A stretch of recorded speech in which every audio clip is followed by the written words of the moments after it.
Hello dear friends, welcome to all. आज हमारी first class है और इस फर्स्ट क्लास में मैं आपको आपकी first unit thermodynamic first explain करूंगी। देखिए, आपके सिलेबस में 5 यूनिट्स हैं। फर्स्ट यूनिट है आपकी थर्मोडायनेमिक फर्स्ट, सेकंड यूनिट है थर्मोडायनेमिक सेकंड, थर्ड यूनिट है हमारी फेज रूल, फोर्थ है इलेक्ट्रोकेमिस्ट्री फर्स्ट और फिफ्थ है इलेक्ट्रोकेमिस्ट्री सेकंड। इस तरह से हमारे सिलेबस में 5 यूनिट्स हैं। दो तो आपकी थर्मोडायनेमिक्स से रिलेटेड है, थर्ड है फेज रूल और फोर्थ फिफ्थ है हमारी इलेक्ट्रोकेमिस्ट्री। कहने का मतलब है कि जो सेकंड ईयर की फिजिकल केमिस्ट्री है पूरी की पूरी इंपॉर्टेंट है। अभी आपको पढ़ना है, इसके बाद आप जब बीएससी करेंगे, एमएससी करेंगे, एमएससी में भी आपको थर्मोडायनेमिक इलेक्ट्रोकेमिस्ट्री से रिलेटेड आपको यूनिट मिलेगी। इसके अलावा कोई भी आप एग्जाम देंगे, नेट का या कोई सा भी कॉम्पिटिटिव एग्जाम देंगे, तो हर एग्जाम में आपको थर्मोडायनेमिक्स, फेज रूल, इलेक्ट्रोकेमिस्ट्री सबसे रिलेटेड क्वेश्चंस मिलेंगे। तो आपको इस बार जो फिजिकल केमिस्ट्री का सिलेबस है बहुत अच्छी तरह से करना है। और ये स्कोरिंग भी नहीं है, इसमें स्कोर तभी आएंगे जब आप, थ्योरी बहुत कम है, लंबे लंबे डेरिवेशन है, तो वो डेरिवेशन आप तभी कर पाओगे जब आपकी बहुत अच्छी प्रैक्टिस हो। पूरा सिलेबस आपका 3 बार रिवाइज होना चाहिए। कहीं अटक गए बीच में तो आप कुछ भी नहीं कर पाओगे। डेरिवेशन और फिर डेरिवेशन के साथ में आपको कई न्यूमेरिकल भी करने हैं।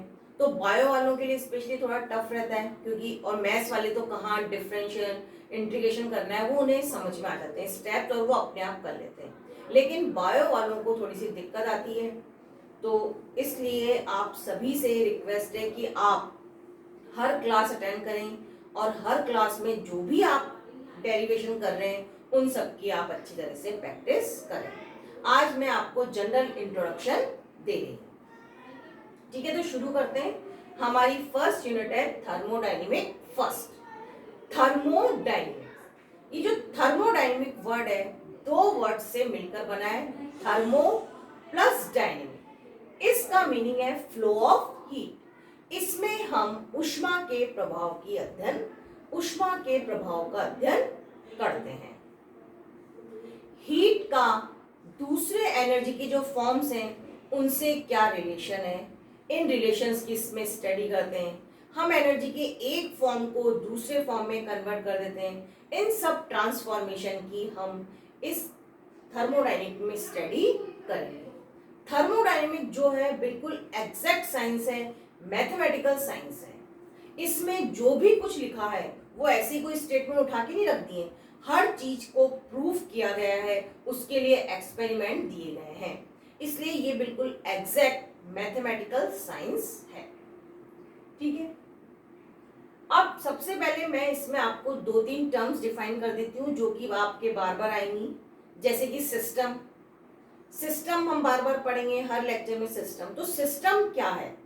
यूनिवर्स का वो पार्ट जिसको हम थर्मोडायनेमिक स्टडी के लिए सेलेक्ट करते हैं वो कहलाता है सिस्टम।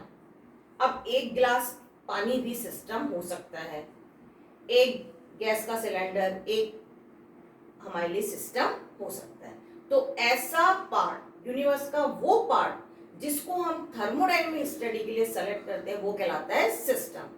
सिस्टम को छोड़कर यूनिवर्स का जो भी पार्ट है वो कहलाता है सराउंडिंग।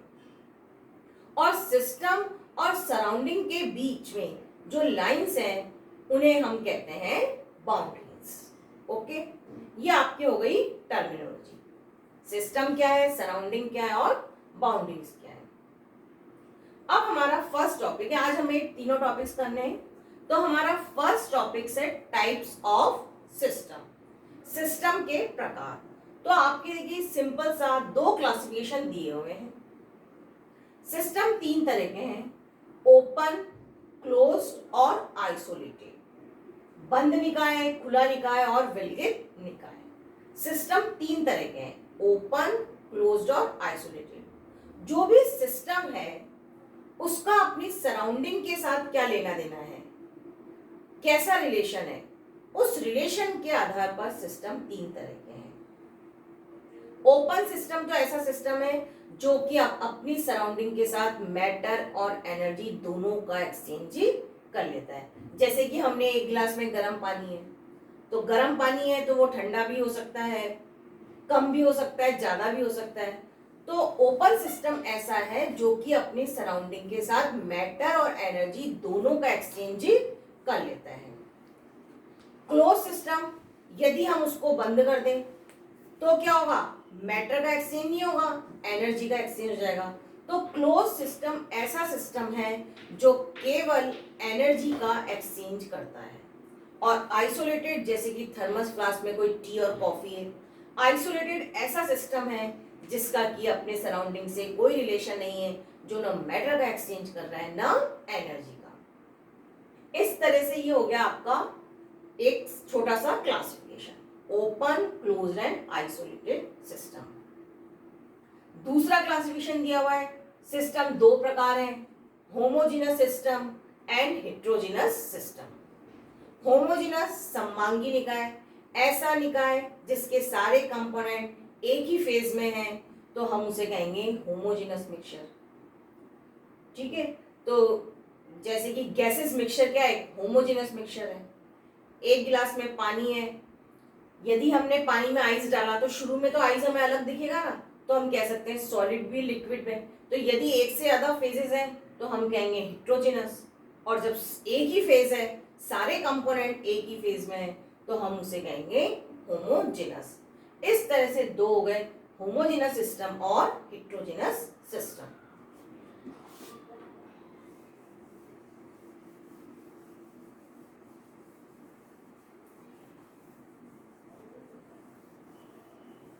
इसके बाद देखिए हमारा नेक्स्ट टॉपिक है प्रॉपर्टीज ऑफ सिस्टम। सिस्टम की प्रॉपर्टीज टू टाइप्स की हैं,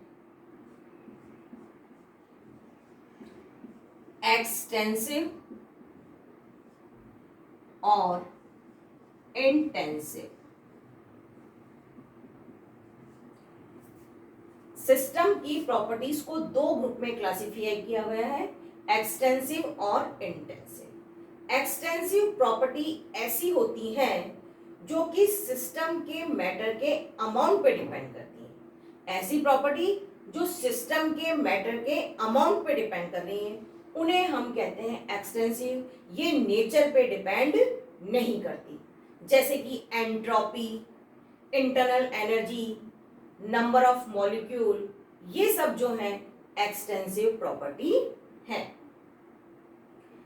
इंटेंसिव प्रॉपर्टी ऐसी प्रॉपर्टी है जो सिस्टम के मैटर के नेचर पे डिपेंड करती है, उन्हें हम कहते हैं इंटेंसिव प्रॉपर्टी, जैसे कि surface tension, viscosity, dipole moment, refractive index. तो ये ऐसी प्रॉपर्टीज हैं जो कि सिस्टम के मैटर के नेचर पे डिपेंड करती है। तो दो तरह की प्रॉपर्टी हो गई, एक्सटेंसिव और इंटेंसिव। एक्सटेंसिव के एग्जांपल क्या है, number of molecules, enthalpy, entropy, ये सब जो है। और enthalpy, entropy, number of molecules, internal energy, ये सब जो है अमाउंट पे डिपेंड करती हैं। और इंटेंसिव नेचर पे, जैसे कि सरफेस टेंशन है, विस्कोसिटी है, रिफ्रैक्टिव इंडेक्स है, ये सब जो है नेचर पे डिपेंड करती है। इस तरह से सिस्टम की टू टाइप्स की प्रॉपर्टी हो गई, extensive properties and intensive property.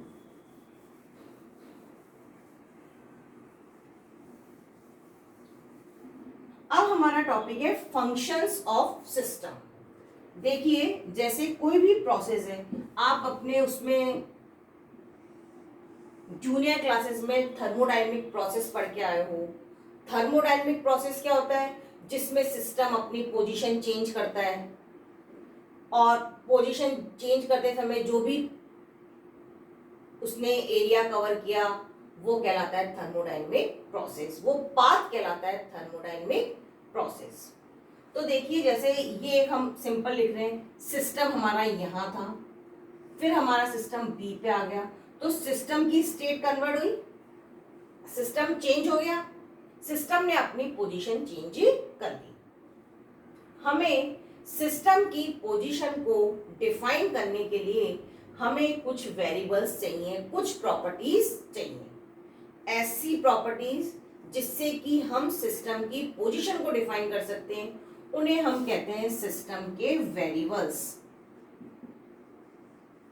या सिस्टम के फंक्शंस, और हिंदी में कहते हैं हम तंत्र के चर।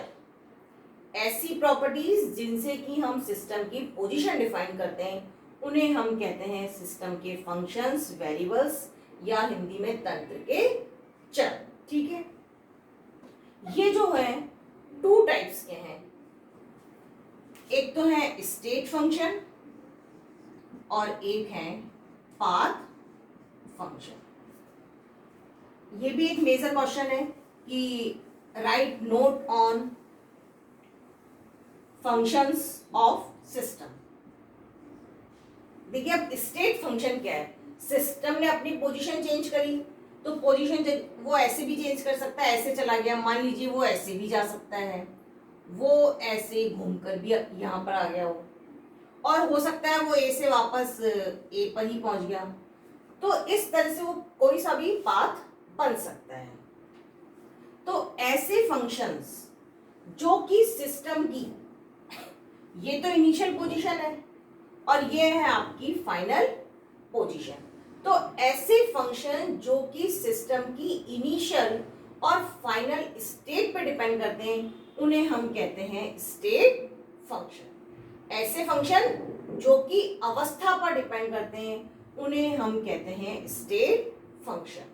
ठीक है, और ऐसे फंक्शन जो कि स्टेट पे डिपेंड नहीं करते बल्कि उस पाथ पे डिपेंड करते हैं जिस पाथ से परिवर्तन हुआ है, इन्हें इनसे मतलब नहीं है, जो एरिया बना है, जो पाथ बना है, जिस रास्ते से परिवर्तन हुआ है उस रास्ते पे डिपेंड करेंगे, उन्हें हम कहेंगे पाथ फंक्शन। तो वर्क, फिर इसके भी हमें एग्जांपल लिखने, वर्क और हीट जो है पाथ फंक्शन है। इंटरनल एनर्जी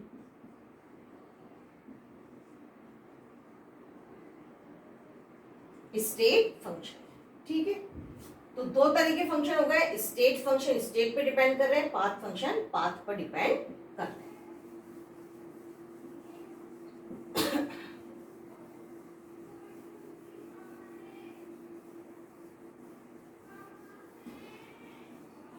तो हमने 3 टॉपिक पढ़े हैं अभी।